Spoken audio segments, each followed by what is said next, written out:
Hello everyone, nubkeks here. Welcome back to Nub Raids, and in today's video we've got a nice golden portal. Is it golden?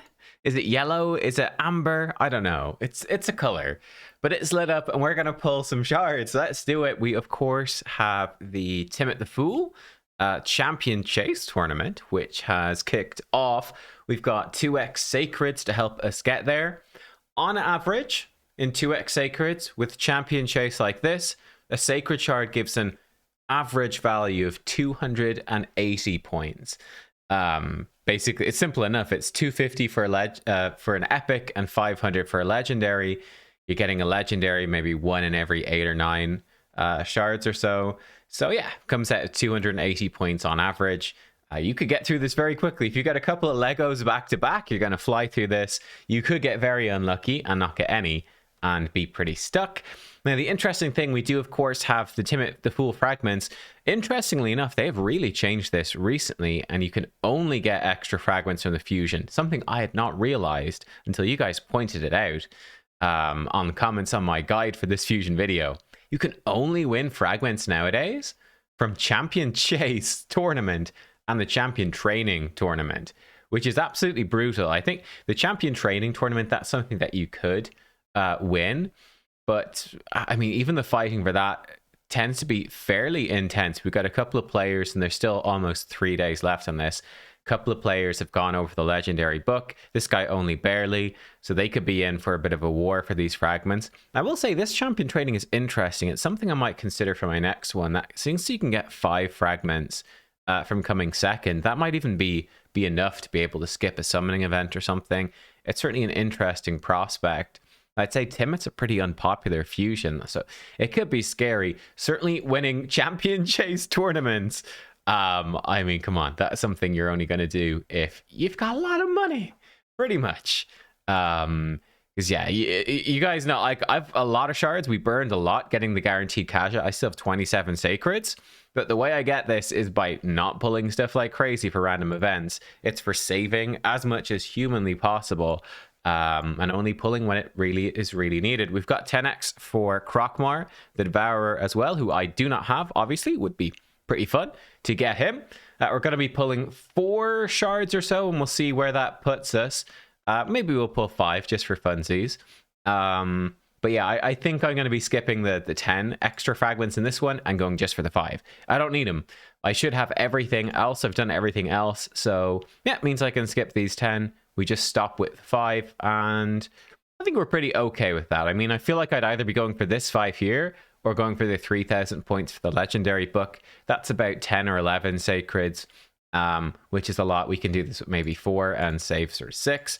We'll see. I could totally understand skipping a dungeon divers or something, though. Getting extra fragments and doing that could make sense. Straight in with a Lego. Straight in with a Lego. Basilius Rowanus. He is new. Is this the one that's useful? I think it. I always get confused. There's 2 guys that look the same. I think he's the good one. Attacks one enemy, can steal a random buff, and then can put block buffs if they've no active buff. So books 100% chance for that. I mean, that's okay. Not a champ you're going to really build with accuracy, though. Triple puncture. Yeah, this one smacks, right? Attacks one enemy 3 times, ignores increased defense, shield, and block damage, and 50% defense. Right, you stack that with Helm Smasher proc, you stack that with Savage Gear. This is going to hit extremely hard. You can sort of bypass Ultimate Death Knight a bit. This is really good against like Rotus and stuff like that. Attacks all enemies, Majesty, 4-turn cooldown, 75, that goes to 100% chance of stun for a turn, and decreases turn meters by 50% if the stun's not placed. So sort of 2 chances for the accuracy check, I suppose. Long cooldown on the AoE. I usually prefer 3 turns. Yeah, he's not bad. Okay, he is new. Like, that's fun. I'll take a new champ. He's quite like yeah, he's sort of quite like Astralon in this sense, but I'd say his A2 is a lot better than Astralon's. Force Affinity. How are his stats? I'm curious. I've not seen too much about this champ. I mean, decent stats. He's got okay speed, good attack, and stuff like that. Royal Huntsman is the one that looks the same. Increased attack if he crits. Attacks all enemies, decreased defense if it crits. Ignores 100% defense. That's not bad either. I think Rowanus is the one that is more... It's a pity they both look the same. I think Rowanus is the one that is used a little bit more. in some arena compositions to counter certain things. But that's interesting. Okay. Okay. I'll take it. I will take it. Let's go again. Well, I was nowhere near Mercy. We were like 1 pull since our last Lego, so that was pretty solid. Oh, we got Pan the Bowhorn. I think this is not new for me, but that's pretty great, actually, because I used him for the previous fusion, so he's got 20% speed there. This guy's got triple hit that ignores defense and can put True Fear. This is a weird one. He can put Weaken, ignore resistance if he's got speed. He's the AoE attack that gives him increased attack and speed before he attacks. Now, that's good. You can put, yeah, this is such a weird champion. I think he's actually pretty cool.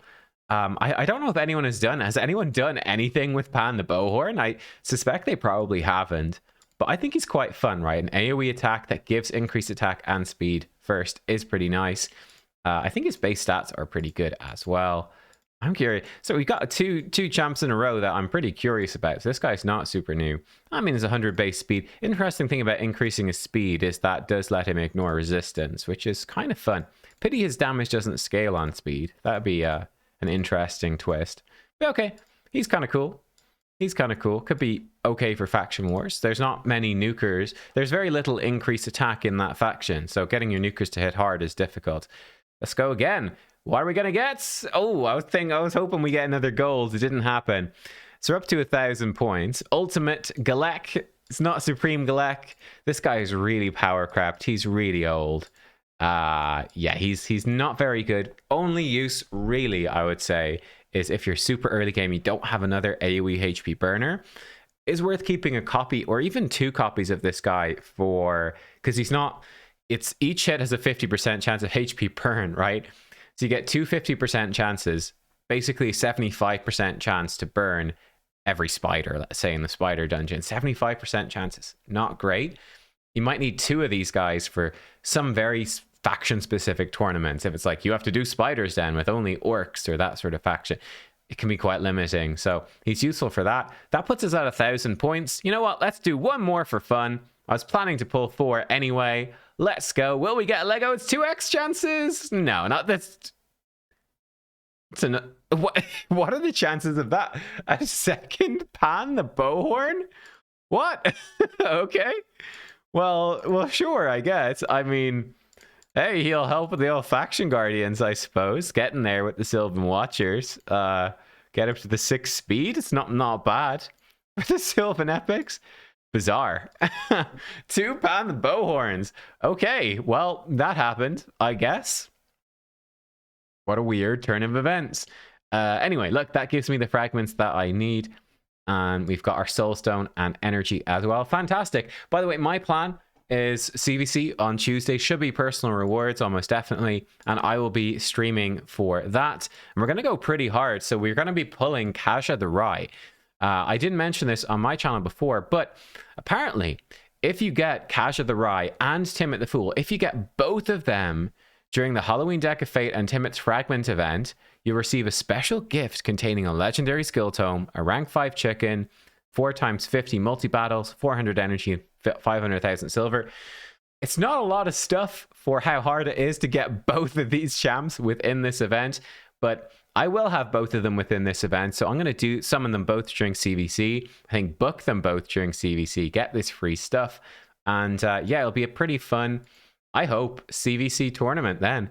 Building them both up, trying them out in some teams. So yeah, if you want to see some Timit in action, I'll be doing that with Kaja on my actual account on Tuesday. I'm pretty excited to have the pair of them together, so yeah, I'm going to be building and booking them immediately. I'm actually going to be tweaking their builds as well from what I did on the test server.